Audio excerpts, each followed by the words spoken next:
허환구의 라디오 오늘. 여러분 안녕하십니까, 허환구입니다. 아직도 믿기지 않는다는 분들 많으십니다. 일요일 오전에 날아든 무안 공항 참사 소식에 많이 놀랄 수밖에 없었는데요. 탑승객 181명 가운데 179명 사망으로 국내에서 일어난 역대 항공기 사고 중 최악의 참사였습니다. 여객기는 오전 9시 5분쯤 무안국제공항에 착륙을 시도하던 중 활주로를 이탈하면서 외벽과 충돌해 순식간에 화염에 휩싸이고 말았습니다. 폭발로 인해 사망자 신원 확인도 쉽지 않아서요. 아직 모든 탑승객의 신원이 확인되지 않고 있는데요. 최대한 빠르게 신원 확인이 마무리되고 장례 절차도 진행될 것 같습니다. 사고 원인에 대해서는 여러 추측이 나오고 있지만 항공기 사고 특성상 수개월에서 수년이 걸릴 수도 있다고 하네요. 지금은 모두가 함께 유가족을 위로하고 애도해야겠습니다. 12월 30일 월요일 라디오 오늘 광고 듣고 시작합니다.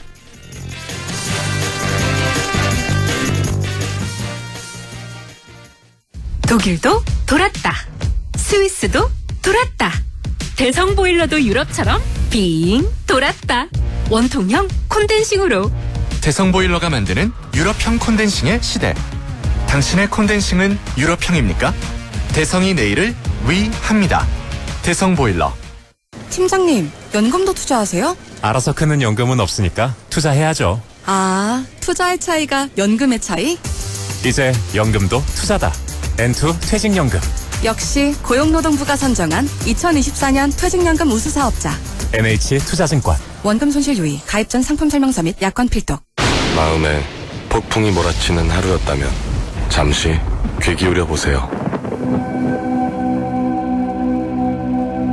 이 소리는 스트레스 감소를 도와주는 안마의자 LG 힐링미의 마인드케어 사운드입니다. 휴식의 새로운 바이브 LG 힐링미 MX9. 캠코가 뭘 하는지 알아? 캠. 부채로 힘든 서민들이 다시 일어날 수 있도록 기회를 캠. 위기에 빠진 기업이 다시 도전할 수 있도록 가능성을 캠. 더 많은 국민이 국가 자산을 누릴 수 있도록 가치를 캠. 언제나 당신 편에 서서 대한민국의 자산을 희망으로 바꾸는 일. 우리가 가장 잘하는 일이니까 대한민국 희망을 캠. 이 캠페인은 금융위원회 한국자산관리공사 캠코가 함께합니다. RSV 알고 계신가요? RSV는 독감 바이러스만큼 전염성이 강한 급성 호흡기 감염 바이러스로 영유아나 60세 이상 성인에서 감염 시 폐렴 등 심각한 합병증으로 이어질 수 있습니다.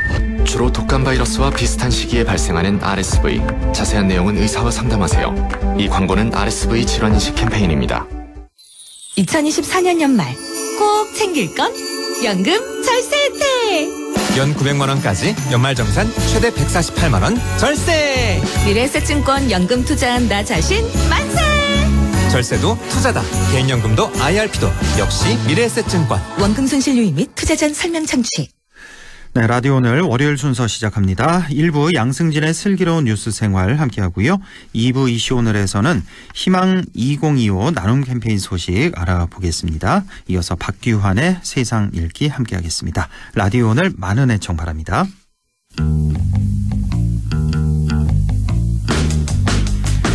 네, 양승진의 슬기로운 뉴스 생활 시작합니다. 매년 이맘때면 똑같이 하는 말이죠. 올 한 해도 참 다사다난했다. 그런데 올해는 유독 정말 다사다난했구나라는 생각이 더 드는 한 해입니다. 자, 45년 만에 비상계엄이 있었고 8년 만에 다시 반복된 대통령 탄핵, 그리고 2024년 마지막 일요일 발생한 우리나라 역사상 최악의 항공사고까지, 자, 12월 한 달간 너무 많은 일이 일어났기 때문에 이런 느낌이 더 강하게 드는 것 같습니다.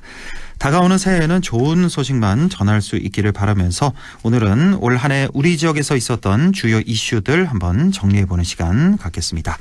자, 우리 지역의 미래 먹거리 확보, 새로운 교통망 개설, 또 대구 경북 행정통합 추진과 신공항 건설 등에 초점을 맞춰서 얘기를 나눠보겠습니다. 자, 오늘도 매일신문 양승진 기자 연결되어 있습니다. 안녕하십니까? 네, 안녕하세요. 네, 자 먼저 2024년 한 해 우리 북부권에는 어떤 의미가 있었는지 짧게 좀 정리를 해주신다면요.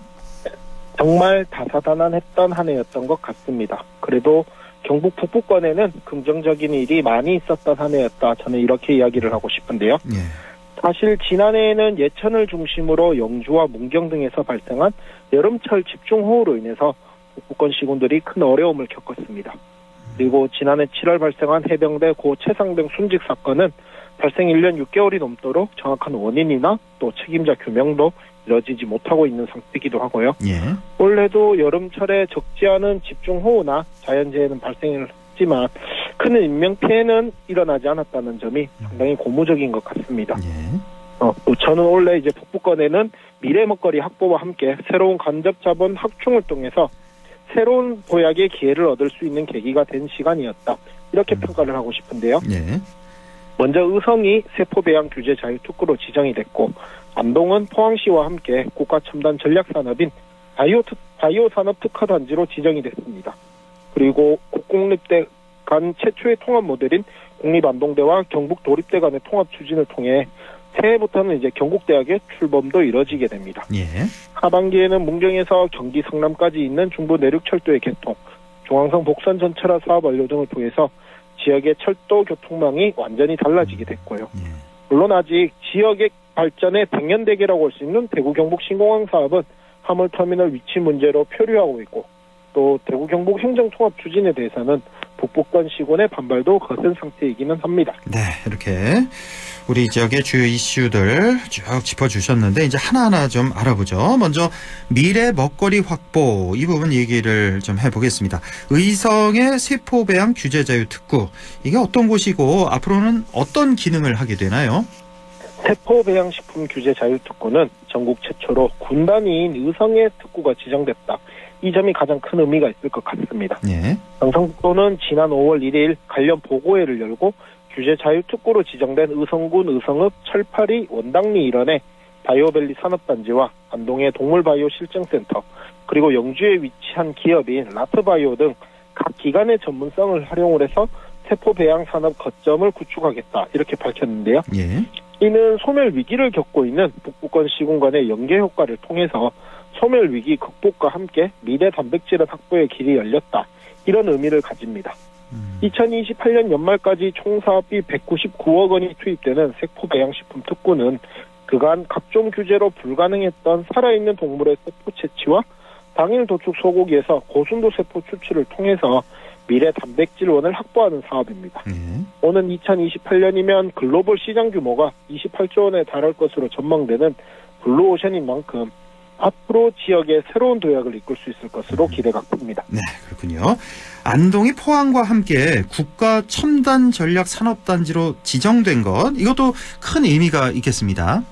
네, 지난 6월 27일 지정이 됐는데요. 예. 특화단지로 지정이 되면 신속 인허가 지원을 비롯해서 관련 인프라 구축 시 국비 지원, 또 공유재산 사용료 감면, 입주기업 부담금 감면, 예타 면제, 연구개발 예산 우선 배정 등의 혜택이 주어지게 됩니다. 안동은 잘 알고 있는 것처럼 백신 산업 생태계 전주기 지원 시스템이 구축된 곳입니다. 국내 백신 생산의 앵커 기업인 SK바이오사이언스가 안동에 위치해 있고 또 특히 안동은 6월 20일에는 정부가 발표한 기회발전 특구로 바이오 산업 분야에 이름을 올리기도 했습니다. 예. 안동과 함께 특화단지로 지정된 포항은 국내 최대 신약 제조사인 한미약품 관계사인 주 코리포항 등 유망 기업을 보유하고 있는 것도 강점입니다. 앞으로 바이오 특화단지 지정은 안동에 조성될 바이오 국가 생명상단과 함께 지역 발전에 새로운 마정물이 될 것으로 기대됩니다. 그렇군요. 자, 앞으로 지역 발전에 긍정적인 영향을 줄 수 있는 사업들에 대해서 살펴보고 있는데요. 자, 그리고 최근에 소식 우리 양 기자도 또 전해주셨는데 철도 인프라 확충 이것도 빼놓을 수 없을 것 같아요. 네, 2020년 연말 영주역, 풍기역 그리고 안동역에 KTX가 처음 들어섰죠. 예. 그리고 지난달 중부 내륙철도 이천 문경 구간이 개통을 했고 지난 20일에는 중앙선 복선 전철화 사업도 완료가 됐습니다. 네. 중부 내륙철도 이야기를 해보면 문경은 북부권 시군 중에서 이미 수도권 접근성이 가장 높은 곳으로 여겨지고 있습니다. 고속도로를 이용할 경우에는 2시간 정도면 서울까지 접근이 가능했는데 이번에 이제 중부 내륙철도가 개통을 하게 됨에 따라 경기 성남까지 고속철도를 이용하면 1시간 30분 정도면 접근이 가능해집니다. 예. 승용차 대비 30분 이상 소요 시간이 줄게 되었고 이 같은 상황에서 이제 경상북도와 문경시는 문경의 수도권 관광객 유치를 위한 호텔 리조트 건립 프로젝트를 추진을 하고 있습니다. 네. 또 중앙선철도 북선전철화 완전 개통은 지난주에도 전해드렸지만 앞으로 안동을 기점으로 서울역까지 1시간 50분 또 부산역까지도 1시간 50분 정도 수준으로 연결이 가능해지게 됩니다. 네. 제2의 경부선으로 중앙선이 또 안동역을 중심으로 한 북부권에 더 많은 수요를 이끌어낼 수 있는 길이 열리게 된 것이죠. 앞으로 중부 내륙철도는 문경, 김천, 성주를 거쳐 경남 거제까지 이어지는 남부 내륙철도와 연결도 이뤄지게 됩니다. 예. 그간 철도 오지로 여겨졌던 경북 내륙에 새로운 철도망이 구축되는 것입니다. 자, 다음은 참 하반기에 정말 시끄러웠죠. 행정통합 얘기 총 정리를 좀 해보겠습니다. 자, 여전히 우리 북부권의 반발은 상당히 거센 상황이고 또 홍준표 대구시장 대선 출마도 있기 때문에 행정통합은 이제 당분간은 물 건너갔다 이렇게 봐도 되는 건지 우리 북부 지역민들이 좀 많이 궁금해하실 것 같네요.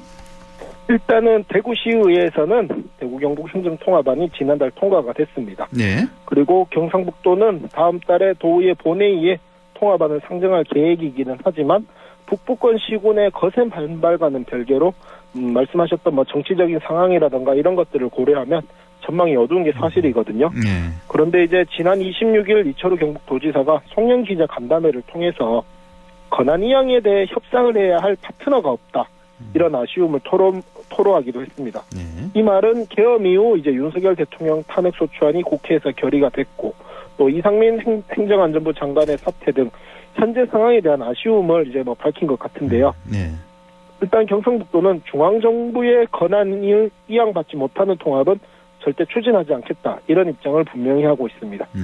다만 현재의 탄핵 정국이 언제까지 이어질 알 수 없는 상황에서 또 윤석열 대통령의 핵심 공약이기도 했던 지방 행정체제 재편 이런 것들과 맞물려서 봤을 때 행정통합의 동력이 꺾였다. 이런 것들은 부인할 수 없는 사실일 것 같습니다. 우리 양승진 기자는 좀 개인적인 느낌이라고나 할까요? 예상?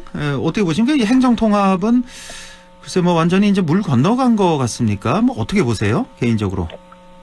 개인적으로는 저는 완전히 물 건너갔다라고는 아닌 것 같거든요. 그런데 말씀드렸던 것처럼 일단은 지금 정부의 권한을 이양을 해줘야 될 협상 파트너가 없는 상황이기 때문에 예.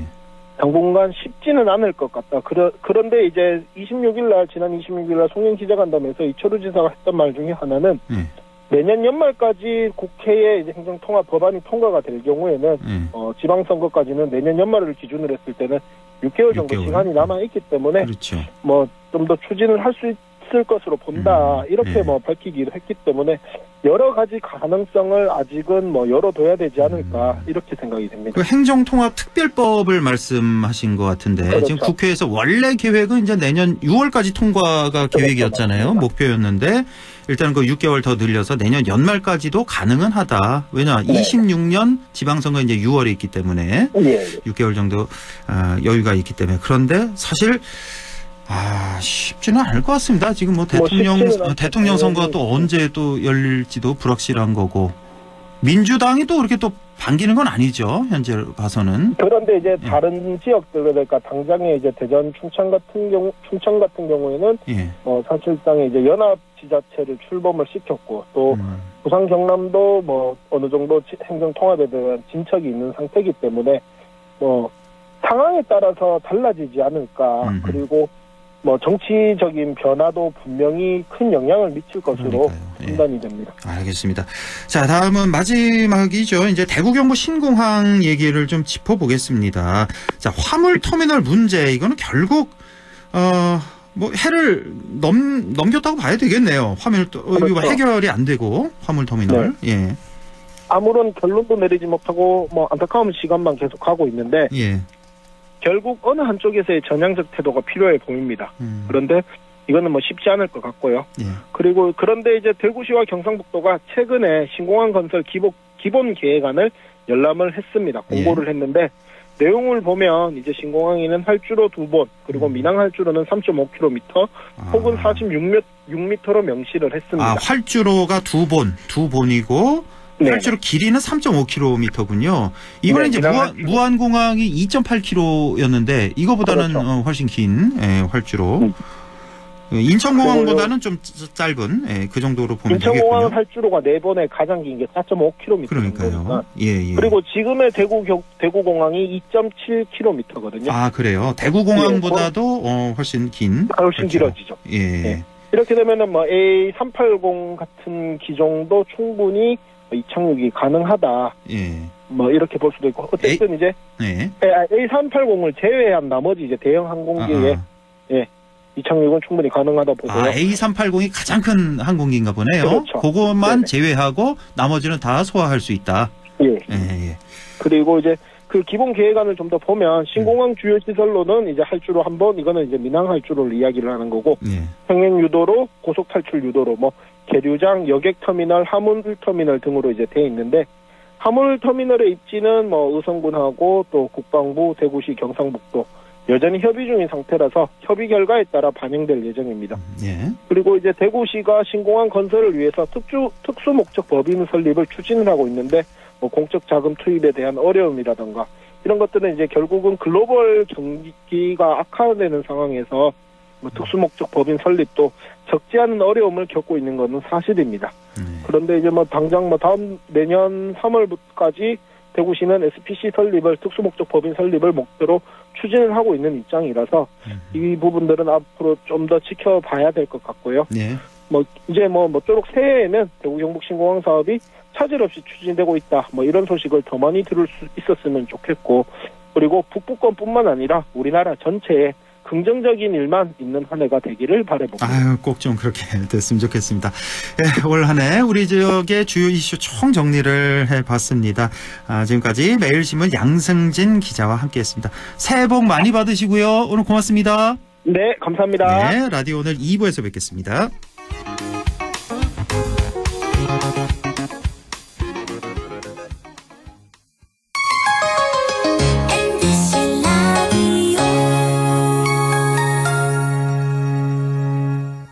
나에게 딱 맞는 대학, 나에게 꼭 맞춘 대학.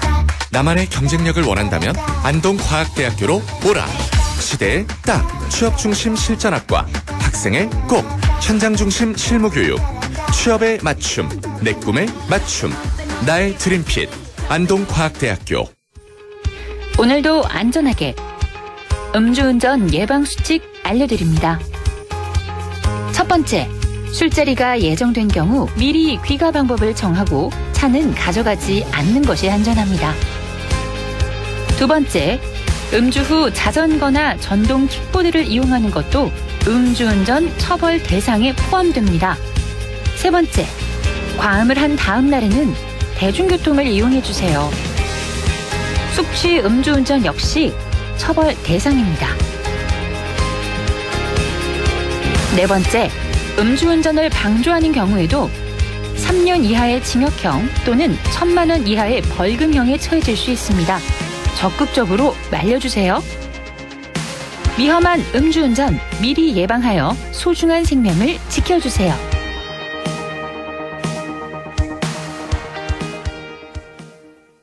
살림꾼 김재우의 살림템 추천. 창틀 바람막이로 실내 온기 지켜줄게. 포장은 다회용기로. 플라스틱 거절한다. 우리 식재료로 유통을 줄이면 탄소를 줄일 수 있어. 이 모든 건 기후위기에 대응하는 지구 살림템. 여러분도 함께해요. 공익광고협의회.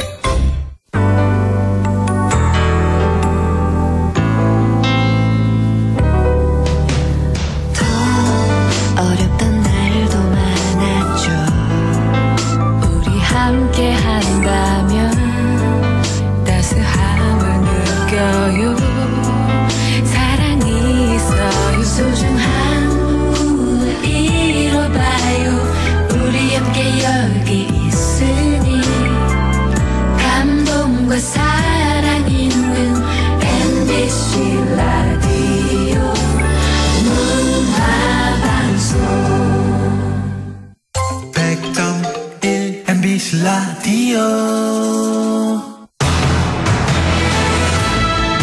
6시 25분 10초 지나고 있네요. 이슈 오늘 시작합니다.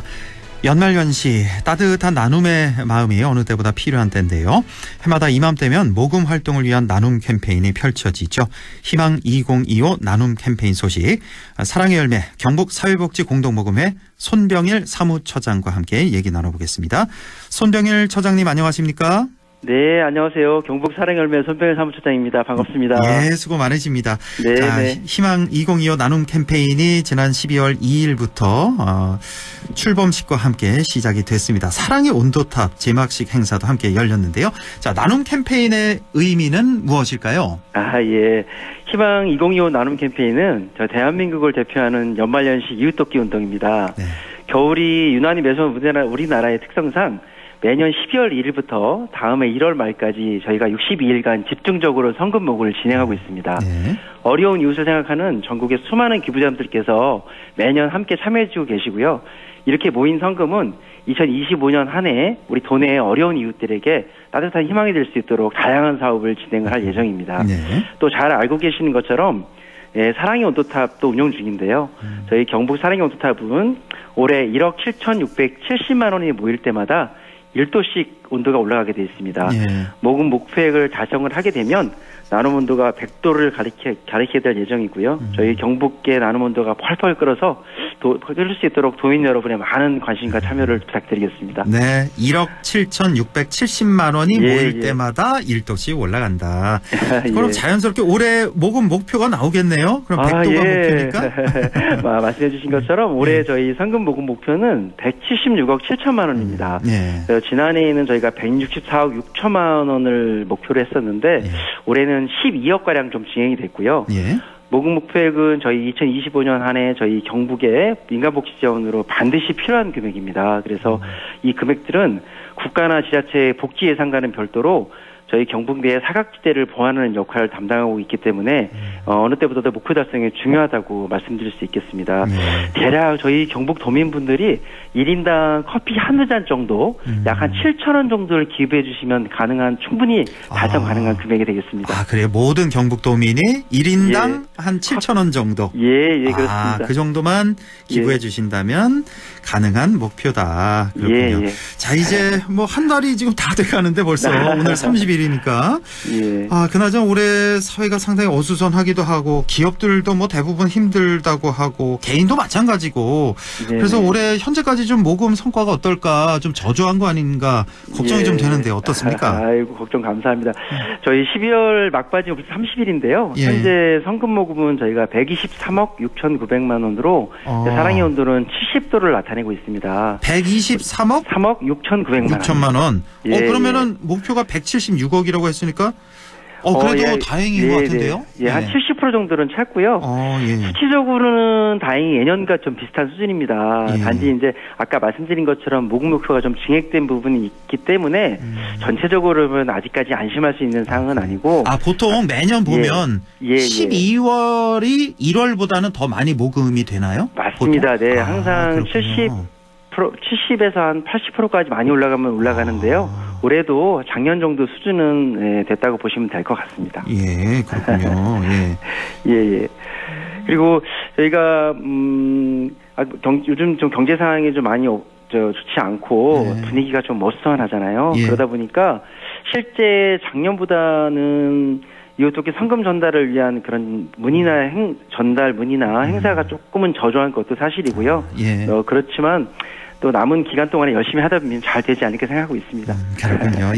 자, 지난해 뭐 목표 초과 달성한 건 알고 있는데 지난해 그 나눔 캠페인 성과는 어느 정도였나요? 지난해는 저희가 164억 6천만 원을 목표로 희망 캠페인을 진행을 했는데요.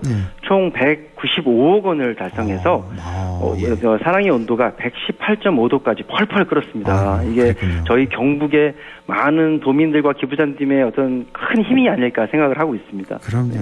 정말 고맙습니다.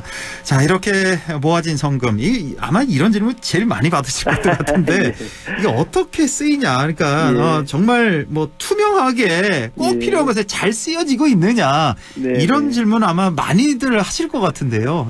어떻습니까? 아마 가장 궁금해하시고 가장 중요한 질문인 것 맞습니다. 예. 저희 사랑열매로 모아진 성금들은 이제 내년 2025년 한 해 저희 경북 도내에 어려운 이웃들 위해서 사용될 예정이고요. 네. 사랑열매 성금은 기본적으로 저희 22개 시군에서 모인 성금을 해당 시군에 전액 지원하는 것을 원칙으로 하고 있습니다.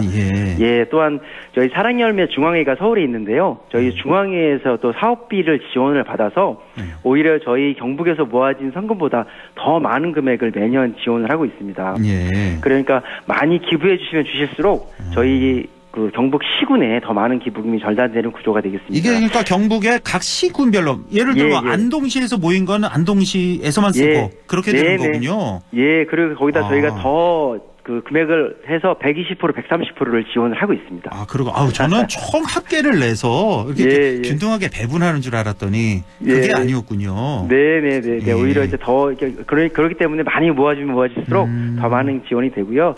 이렇게 조성된 기부금들은 저희 개인 지원과 복지시설 지원으로 나누게 되겠는데요.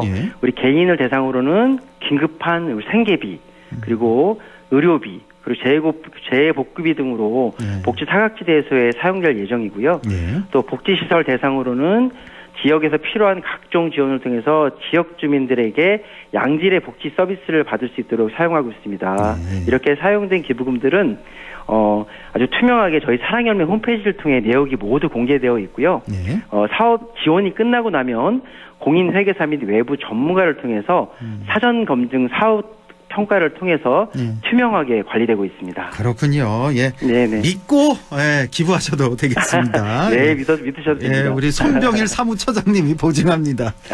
예, 감사합니다. 자, 경북 사회복지 공동모금회 이 사랑의 열매에서는 모금 활동만이 아니라 나눔 문화 확산을 위해서 다른 활동도 다양하게 하고 계시다고요? 예. 저희 사랑열매 역할 중 하나가 바로 나눔 문화의 확산이라고 볼 수 있겠습니다. 단순히 성금을 모아서 배분하는 역할뿐만 아니라 지역의 나눔 문화가 확산될 수 있도록 저희도 역할을 하고 있는데요. 특히 경북 도내에 시군별로 조직되어 있는 사랑열매 나눔 봉사단이 있습니다. 그래서 우리 봉사단 분들과 함께 우리 도민들에게 거리 홍보 등 다양한 활동을 통해서 나눔 문화를 알리고 있고요. 저희 블로그나 SNS 활동을 통해서도 나눔에 대한 인식 개선을 통해 노력을 하고 있습니다. 아유, 그렇군요. 참 이 사랑의 열매 얘기가 나와서 말하는데 요 열매 다는 거 있잖아요, 옷에. 그 배지라고 하나요? 그걸 주잖아요, 이렇게. 기부를 하면 주는데 이게 이렇게 달다 보면 이렇게 구멍 나는 그거 있잖아요. 예전에 나왔던 거. 이거 말고 앞으로 쭉 이제 자석식으로 해서 구멍 안 나게 그렇게 계속 좀 제작해서 나눠드리면 안 되나요? 기부자들에게? 이게 자석이 이 단가가 사실 단가가 비싼데 왜냐하면 옷에 이걸 달고 다니면 구멍이 나서 못 달고 다니는 분들이 꽤 많으실 것 같아요. 저희도 한번 노력해 보도록 하겠습니다. 꼭 좀 부탁드리겠습니다. 알겠습니다. 남성분들 왜 양복 입으시는 분들은 거기에 이제 거기에 딱 달면 되는데 상관이 없는데 여성분들 의상에 이게 구멍이 나면 안 되니까. 저희도 한번 잘 검토해서 그걸 좀 말씀드려보고 싶더라고요, 항상. 알겠습니다. 저도 매일 달면서 말씀드려서. 맞습니다. 자, 이 기부 참여 방법도 참 다양하게 있다고 들었습니다. 그러니까 개인이 기부하는 방법, 돈으로 기부해도 되고 아니면 착한 가정, 착한 펫, 착한 가게 이런 방법도 있더라고요. 예, 맞습니다. 우리 진행자께서 너무 많이 알고 계신데요.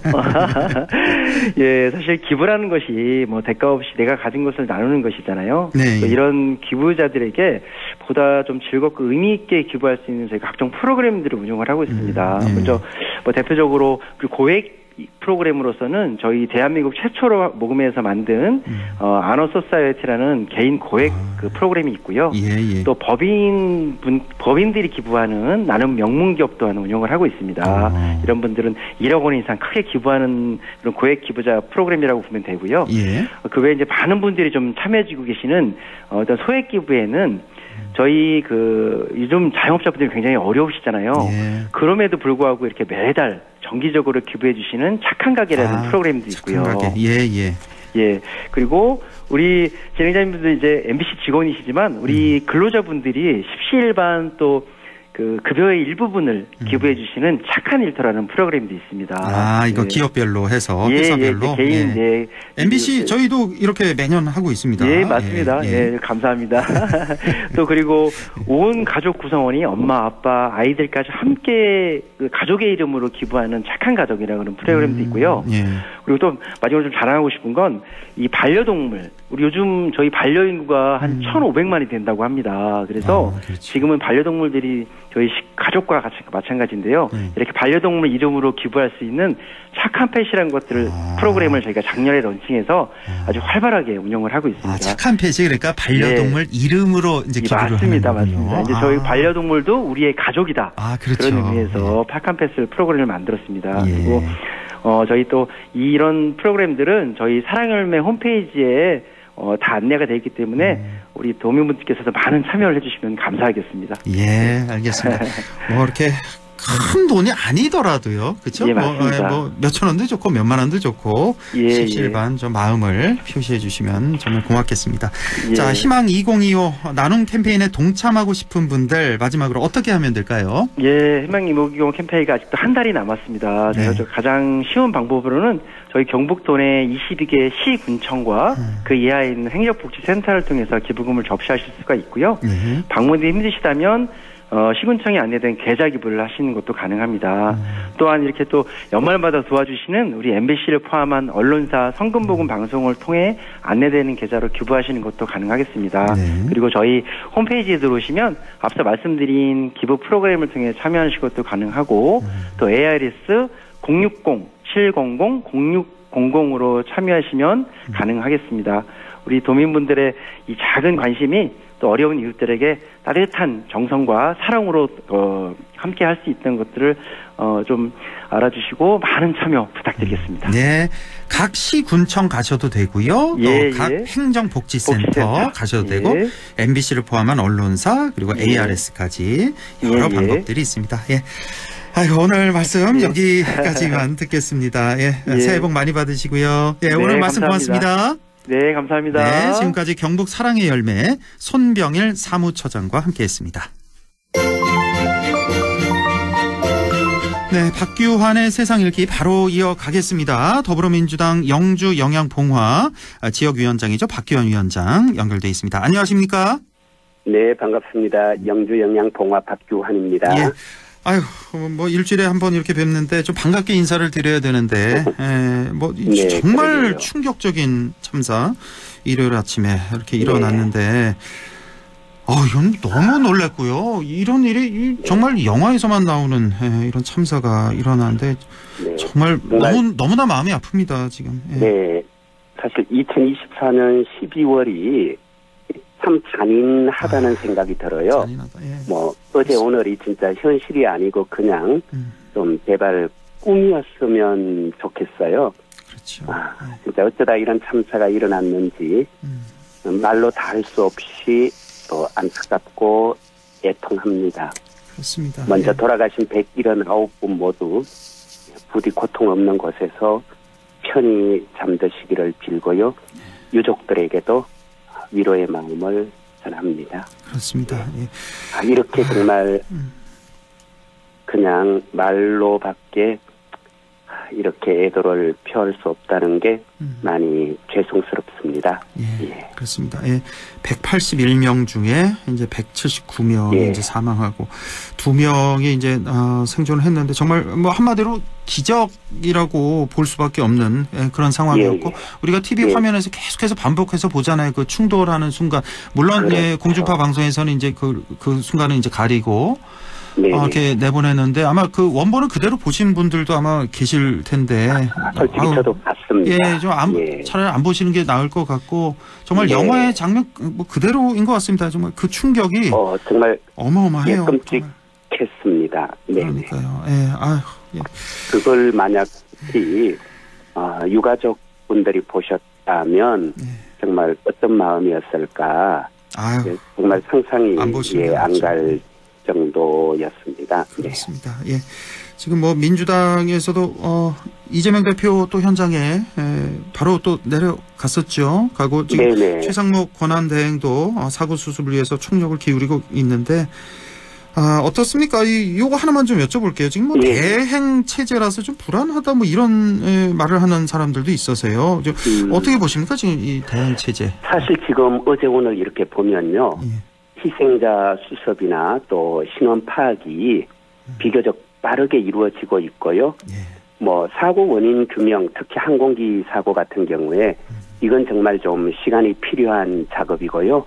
그렇지만 수습이라든가 또 유족 지원 대책은 좀 신속하게 이루어져야 되는데 우리가 윤석열 대통령, 이상민 행안부 장관이 재직하고 권한 행사하던 때 이태원 참사 이 경우와 우리가 비교해 보면요, 훨씬 정석대로 그 재난 대응 원칙에 알맞게 빠르게 지금 진행이 되고 있거든요. 오히려 지금이 낫다. 그래서 저는 뭐 대행 체제여서 문제가 있다. 저는 그렇지 않다고 보고요. 근데 오히려 진짜 문제는 뭐냐면 이번 참사를 정략적으로 이용하는 거죠. 절대 안 됩니다. 그거는 진짜. 예컨대 국민의힘 권성동 원내대표가 이런 표현을 썼어요. 국가적 비상사태 속에 주요 부처장관 공백 상황이 대단히 안타깝다. 정쟁 멈추자. 근데 저는요, 정말 인간에 대한 예의를 좀 갖췄으면 좋겠어요. 내가 100번 양보하더라도요, 거꾸로 말해야죠. 주요 부처장관 공백 상황 속에 이런 국가적 비상사태가 일어나서 대단히 안타깝다. 이렇게 말했어야죠. 179명이 희생된 사건을 두고 주요 부처장관 공백 상황이 안타깝다. 이거는 할 말이 아닌 거죠. 그러니까 지금 이분이 안타까운 건 179명의 희생이 아니라 주요 장관이 공백인 것이 안타깝다. 그마저도 내란 탓이 아니라 여야 정쟁 탓이다. 그러니 정쟁 멈추자. 저는 이건요, 좀 폐륜적인 발언이고 별상이다. 이런 식으로 자꾸 참사를 정략적으로 활용하는 것이 문제이지 대행 체제라고 해서 재난 대응이나 어떤 사태 수습에 문제가 있다. 이건 전혀 아니라고 보고요. 지금 또 비교적 빠르게 잘 수습하고 있으니까요. 또 같이 힘도 모아주고 이런 게 필요하다고 봅니다. 그렇네요.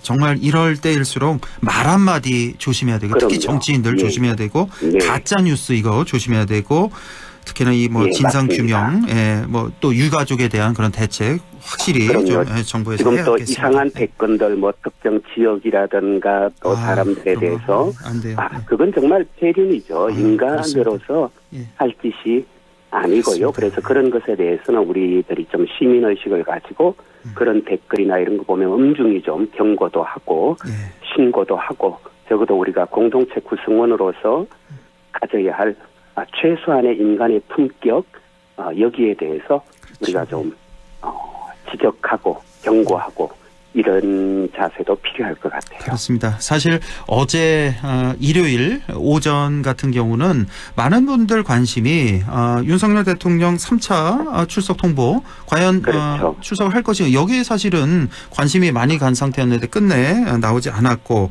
그러자 이제 공조수사본부가 윤 대통령에 대한 이제 체포 영장을 청구를 했습니다. 이게 지금 발부가 될지 안 될지는 아마 언제쯤 나올까요? 오늘 빠르면 오늘 내일? 나온다고 저도 보도에는 그렇게 봤는데요. 오늘 내일 뭐 요즘 나올 것 같은데 이게 지금 우리 역사상 현직 대통령에 대한 체포영장 이 청구 이게 사상 처음이잖아요.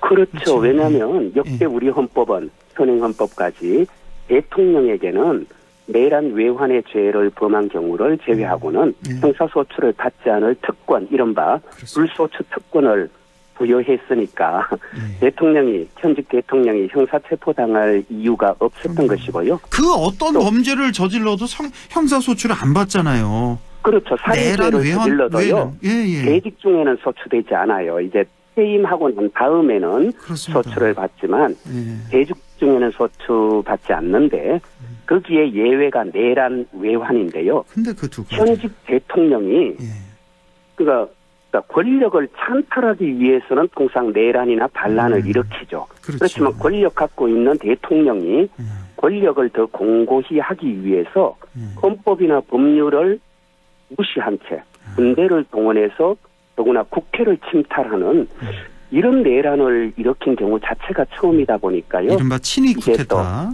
말씀하시고 현직 대통령 체포영장 청구라는 새로운 역사가 또 쓰여지게 됐는데요. 사실은 지금 3차례나 공수처 소환에 불응했잖아요. 보주 증거인멸 위험성이 높아서 이제 구속 사유로도 이건 충분하죠. 그런데 이제 뭐 법원에서 어떤 태도를 취할지는 모르겠지만 저는 법원에서 체포영장 발부하는 것이 저는 마땅하다고 생각하죠. 상식적으로 생각하기에 뭐 발부는 될 것 같은데 과연 이게 실제 체포로까지 이어질 수 있을지 이것도 의문스럽긴 합니다. 그렇죠. 뭐 경호처럼 또 어떤 또 대립이 있을지 그것도 좀 걱정되고. 저는 이 경우에는 이제 공수처나 우리 경찰에서 좀 단호해야 한다. 단호해야 된다. 압수수색과 달라요. 압수수색은 군사상의 비밀이나 기밀을 요하는 시설의 경우는 그 기관장의 허락을 받아야 한다는 것이 형사소송법에 규정되어 있지만 체포 구속에 대해서는 그런 조항이 없어요. 그러니까 압수수색처럼 경호처장이나 비서실장이 대통령실 뭐 기타 관련 시설에 대해서 압수수색을 허락하지 않을 그런 법적 권한이 없기 때문에 이 경우에는 만약 경호처나 이런 쪽에서 방해한다면요 모두 이거는 공무집행방해, 특수공무집행방해에 해당되니까요. 경찰 물리력을 동원해서 저는 체포해야 된다고 보고요. 그렇게 단호하게 나가면 저는 경호처 직원들이나 이런 분들 전부 다 법 잘 알아요. 그래서 그분들이 체포를 방해하는 이런 위법한 행동을 할 거라고 생각하지 않습니다. 좀 그렇게 돼야죠. 이제 공무집행 방해까지 될 수도 있다. 또 어떤 분은 또 범인 은닉죄까지도 해당이 된다. 그런 그렇죠. 말을 하는 분들도 계시던데. 그리고 더 나가면요. 내란에 동조하는 행위로도 처벌 받을 수 있습니다. 왜냐하면 내란 수괴이고 아직도 내란 수괴를 검거하려는 체포하려는 이런 법적 조치에 저항하면 이건 내란 동조 행위, 내란 가담으로도 처벌받을 수 있습니다. 그렇군요. 자, 시간이 많지 않아서 자 지금 핵심이 지금 최상목 권한대행이 헌법재판관 3명 임명할 것인가, 그리고 내란 특검, 김건희 특검 어떻게 할 것인가, 이게 이제 핵심이 되겠는데 지금 나오는 얘기 보니까 헌법재판관 3명은 임명하되 이 쌍특검법에 대해서는 거부권을 행사하는 이런 타협안도 나오고 있다고 하던데 이거 어떻게 보십니까? 사실 타협안이라고 한다면 누구와 누가 타협을 하느냐 주체가 중요한데요. 저희 민주당에서는 이런 타협을 할 생각이 없는 거죠. 그래 민주당과 권한대행의 타협안이 아니라? 그렇죠. 이제 뭐 스스로 지금 뭐 혹시 자가 발전하는 것인지는 모르겠어요. 그런데 헌법재판관 임명 문제는요. 이건 사실 헌법적인 의무사항이에요. 이거는 애시당초 타협 대상이 될 수가 없어요. 우리 헌법 제111조가 국회에서 선출하는 자를 대통령은 임명하게끔 해놓은 것이기 때문에요. 헌법재판관 임명 이거 권한대행의 헌법적 의무사항이고요. 특히 이분이 경제부총리시잖아요. 지금 우리 경제의 예측 불가능성을 해소하고 환율이나 주가 이 경제 안정을 위해서라도요. 우리 한국이 헌법 질서 틀 안에서 정치 위기를 극복해가고 있다는 믿음을 전 세계에 줘야 돼요. 그러려면 헌법재판관 임명은 당연하고요. 내란이잖아요. 그러면 내란 범죄에 대한 수사가 제대로 이루어져서 다시는 한국에서 이 제2, 제3의 내란이 일어나지 않겠구나. 이런 믿음을 줘야 우리나라의 국제 신인도가 올라갈 것 아닙니까? 그런 점에서 보더라도 저는 재판관 임명은 당연하고 그리고 적어도 내란 특검 그리고 내란 특검이 아니라면 그 이전에 상설 특검은 벌써 그건 윤석열 대통령 직무정지 되기 전에 통과된 거잖아요. 그렇습니다. 요구안이 들어갔잖아요. 그럼 그거는 법에 보면 지체 없이 특검 후보 추천을 하게끔 돼 있잖아요. 하루 이틀 안에 해야 되는 일인데 지금 그러면 한 20일 22여일 지났죠. 지금 안 하고 있잖아요. 그러니까 만약에 내란 특검을 거부하고자 한다면요, 적어도 내란 상설 특검 검사 후보 추천은 의뢰해야 되는 거죠. 알겠습니다. 이런 것을 하지 않는다면요, 이거는 헌법과 법률을 위반하는 것일 뿐만 아니라 우리 경제의 어떤 국제 신인도를 더욱더 악화시키는 이건 절대 경제부총리로서 해서는 안 될 행위죠. 저는 그래서 최상목 권한대행이 정말 신중하게 잘 판단해서 역사의 죄인으로 기록되지 않기를 바랍니다. 한 2분 정도 남았는데요. 지금 검찰 수사 지난주 금요일에 나왔죠. 그러니까 윤 대통령이 계엄령 2번이고 3번이고 선포하면 된다. 이런 조사 결과도 나왔고 또 총을 쏴서라도 문 부수고 국회 들어가서 끌어내라 국회의원들 이런 지시했던 사실도 드러났고 뭐 그 증거물 보니까 송곳도 나오고 망치 방망이, 포승줄, 이런 게 나왔는데, 이거 어떻게 해석해야 돼요? 송곳하고 망치는 이 체포하면서 어떻게 쓰려고? 딱 생각해보면 그 고문 도구잖아요. 근데 지금 어떤 세상인데. 그래서 저는요, 이거 발포 명령을 내린 거예요. 이거 이행되지 않았을 뿐이지, 그 발포 명령 민간인 그것도 국회의원 등등 또 국회 시설 내부에서 이거는 발포 명령을 한 것이기 때문에요. 이거는 정말 용납할 수 없는 범죄고 만행이죠.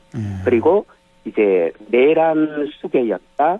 그리고 본인은 지금 합법적인 비상계엄 선포였다고 하지만 그것이 국헌을 문란하게 할 목적으로 불법적인 계엄을 선포해서 군대를 동원해서 폭동을 일으킨 전형적인 내란 행위였고 심지어 그 내란의 수준 자체가요. 이거는 전두환 박정희를 능가하는 수준이죠. 다만 그것이 본인의 의도대로 본인의 지시대로 이행되지 않았을 뿐인 거죠. 맞습니다. 그렇기 때문에 이거는 시쳇말로 빼박입니다. 더 이상 변명의 여지가 없습니다. 그런데도 이런 사람을 비호한다? 내란 동조, 내란 비호죠.